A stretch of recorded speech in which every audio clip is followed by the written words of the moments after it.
اب سب جانتے ہیں کئی آیات میں یہ بات آئی ہے کہ کفار نبی پاک صلی اللہ علیہ وآلہ وسلم کو یہ کہا کرتے تھے متی ھذا الوعد ان کنتم صادقین، اگر آپ سچے ہیں تو وہ قیامت قائم کریں، پھر جس قیامت کا آپ ہمیں ڈراوا دیتے ہیں اگر آپ سچے ہیں تو پھر لے آئیں۔ تو اللہ تعالیٰ نے اس کا جواب دیا، فرمایا کہ یہ لوگ قیامت کے بارے میں جلدی اس لیے چاہتے ہیں، اس لیے جلدی کرتے ہیں کہ کیونکہ یہ قیامت کو مانتے ہی کوئی نہیں۔ قیامت کو لوگ نہیں مانتے تھے، کفار لوگ۔ وہ سورہ یاسین کے اندر اور بھی مقامات میں ان کا وہ مشہور معروف اعتراض ذکر ہے۔ وہ کہتے تھے کہ یار کیسا ہو سکتا ہے کہ ہم مر جائیں گے، ہمارا جسم ختم ہو جائے گا، ہماری ہڈیاں بن جائیں گی، بعض ہڈیاں تک باقی رہیں گی، لاجیکل بات نہیں، عقل میں بات نہیں آتی کہ کیسے دوبارہ زندہ ہوں گے۔ یاد رکھیں ایک بات یہاں پر میں عرض کرتا چلوں،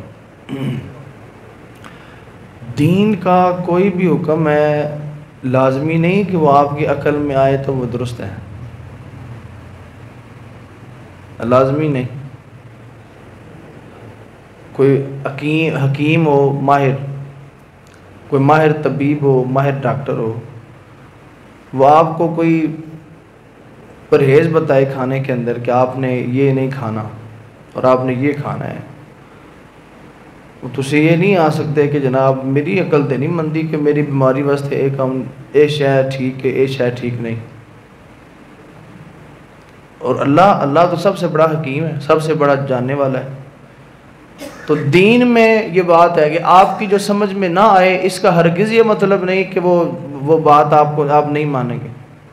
حضرت مولا علی کرم اللہ وجہ الکریم کا ایک فرمان ہے، آپ فرماتے ہیں کہ اگر دین عقلوں کے مطابق ہوتا نا، کہ دین عقل میں جو بات آئے وہ بات سمجھ آئے گی، آپ فرماتے ہیں کہ پھر عقل یہ تقاضا کرتی ہے کہ سردیوں میں جب آپ موزہ پہنتے ہیں اور سردیوں میں موزہ پہن کر جو مسح کرتے ہیں، آپ پاؤں نہیں دھوتے مسح کرتے ہیں، تو وہ مسح پاؤں کی نچلی سائڈ پہ ہونا چاہیے،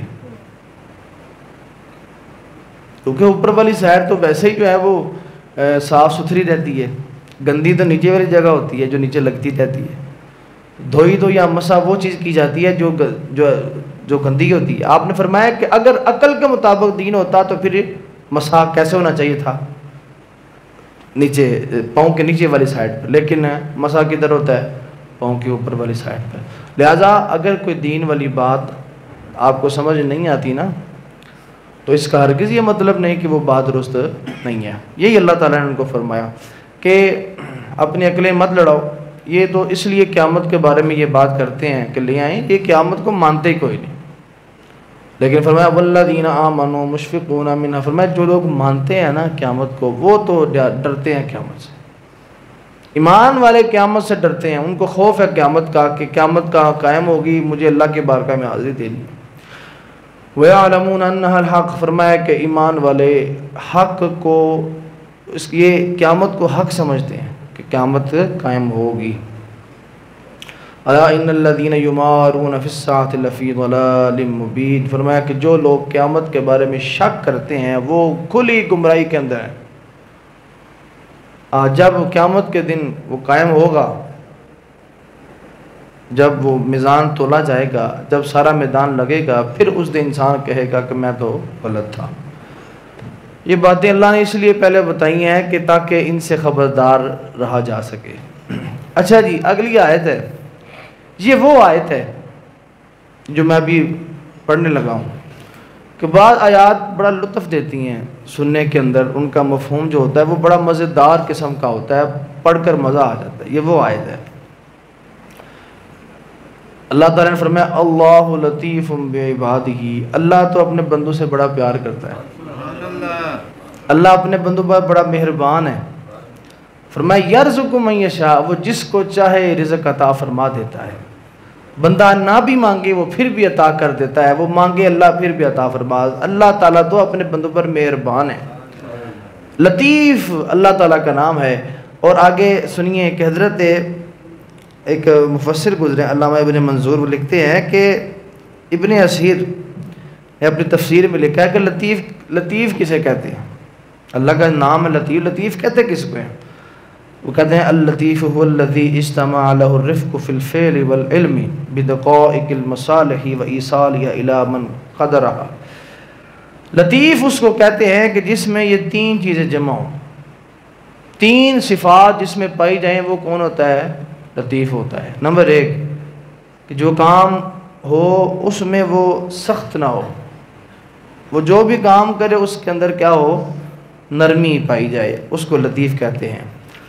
اور دوسری چیز، وہ اپنے بندوں کی باریک سے باریک مصلحتوں اور منفعتوں پر آگاہ ہو۔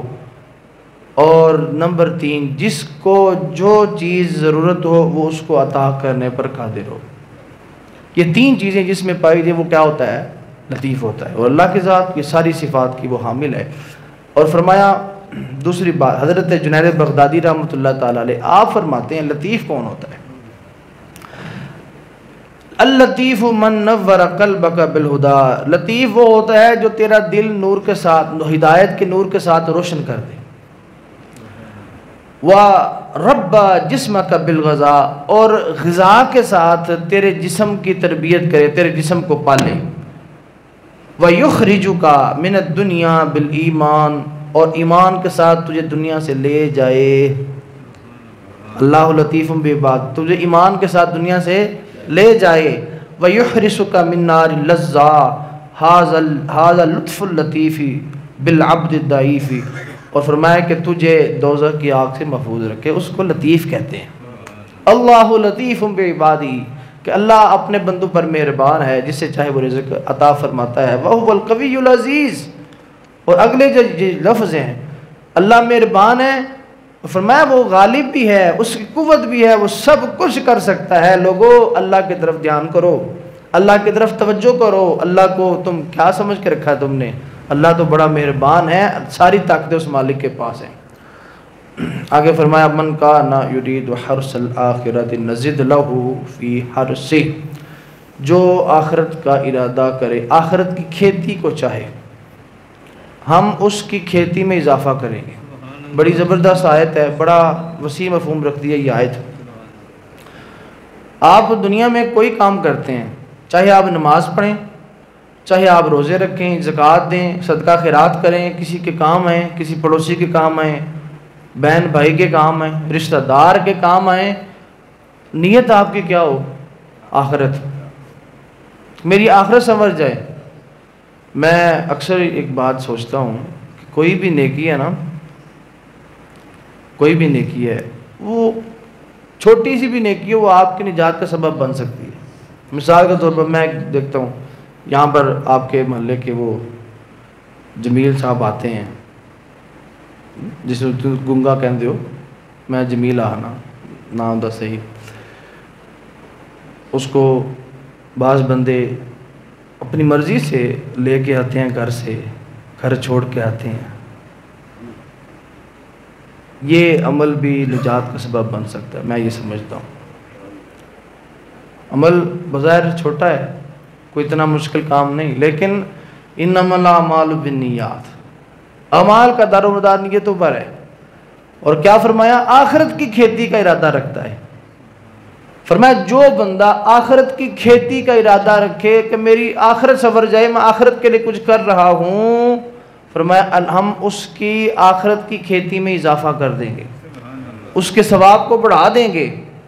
وَمَنْ كَانَ يُرِيدُ حَرْثَ الدُّنْيَا نُؤْتِهِ مِنْهَا، اور جو بندہ دنیا کا ارادہ رکھتا ہو، دنیا کی کھیتی کا ارادہ رکھتا ہو، اس نے نماز بھی پڑھنی ہے تو کسی نے وہاں واسطے، اس نے خیرات بھی کرنی ہے تو لوگوں کو نیچا دکھانے کے لیے، قربانی کرنی ہے تو لوگوں کے سامنے جناب بڑا بننے کے لیے، صدقہ خیرات کرنا ہے تب بھی وہ جناب اس دنیا کے لیے سب کچھ کرتا ہے۔ جناب ووٹ آ گئے تو لوگوں دی فلاح واسطے کام ہو رہے ہیں، ایتھے جا رہا ہے، وہ جنازے پڑھ رہا ہے، بے کسی کو جناب کوئی کام کر رہا ہے، کدی کوئی کام کر رہا ہے، اور نیت کی ہے ووٹ لینا ہے۔ یہ جتنے کام ہیں یہ کس کے لیے کر رہا ہے؟ دنیا کے لیے۔ تو اللہ فرمایا کہ جو دنیا کے لیے کرتا ہے اس آخرت میں اس کا کوئی حصہ کوئی نہیں۔ من کانا یرید حرث دنیا نوتی منہا، اللہ فرمایا کہ جو دنیا کو چاہے، ارادہ رکھے، کام دنیا کے لیے کرے، ہم اس کو دیں گے، ہم اس پر عطا ہماری بند کوئی نہیں۔ 15 پارے کی آیت اللہ تعالیٰ فرمایا کہ ومن اراد الآخرۃ وسعیہا سعیہا وہو مؤمن، آخرت کی جو کوشش کرے اس کی کوشش قابل تحسین ہے، اس کو ہوگا تھا، لیکن جو دنیا چاہے ہم اس کو دنیا بھی دیں گے، دنیا بند نہیں کریں گے۔ فرمایا کیوں؟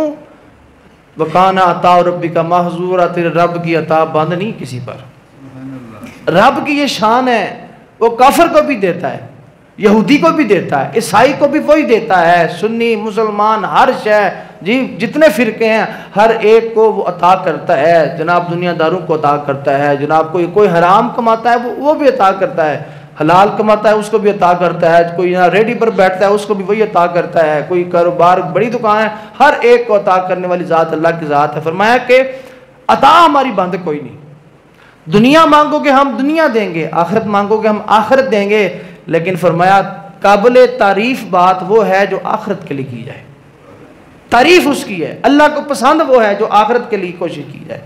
وما لہ فی الآخرۃ من نصیب، فرمایا دنیا مانگو گے دنیا دے دیں گے، لیکن آخرت میں حصہ کوئی نہیں۔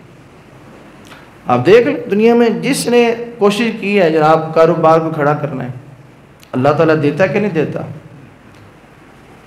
وہ کہتے ہیں جی آج کل انٹرویو ہوتے ہیں، آپ انٹرنیٹ پر موجود ہیں، لوگ جا کر پوچھتے ہیں جی آپ نے اتنا بڑا کاروبار کھڑا کیا ہے کہ آپ کیسے آپ کو خیال آیا، کیسے آپ شروع ہوئے؟ پھر وہ بندہ بتاتا ہے جی میں بیٹھا تھا، مجھے خیال آیا، میں نے چاہا میں یہ کر کے رہوں گا، پھر میں اسٹرگل کرتا رہا، میں کوشش کرتا رہا، آج میں اس مقام پر پہنچ گیا۔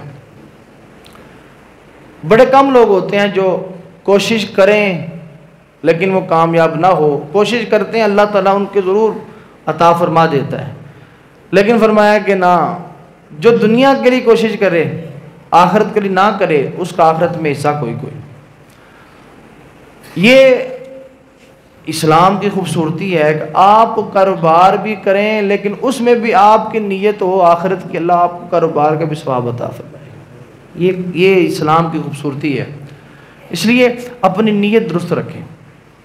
آپ بیوی بچوں کے لیے کماتے ہیں، آپ نیت کریں کہ میں اپنے بیوی بچوں کو جناب حرام سے محفوظ رکھوں، ان کے اندر لالچ پیدا نہ ہو، ہوس پیدا نہ ہو، یہ چیزیں یہ اللہ کے قریب ہو جائیں، ان کا دھیان اللہ کی طرف رہے۔ یہ سب باتیں انسان نیت پر ڈیپینڈ کرتا ہے، نیت جو کرے گا اللہ تعالیٰ اس کے مطابق اس کو اجر عطا فرمائے گا۔ اللہ پاک ہمیں عمل کرنے کی توفیق عطا فرمائے۔ وما علیہ الا البلاغ۔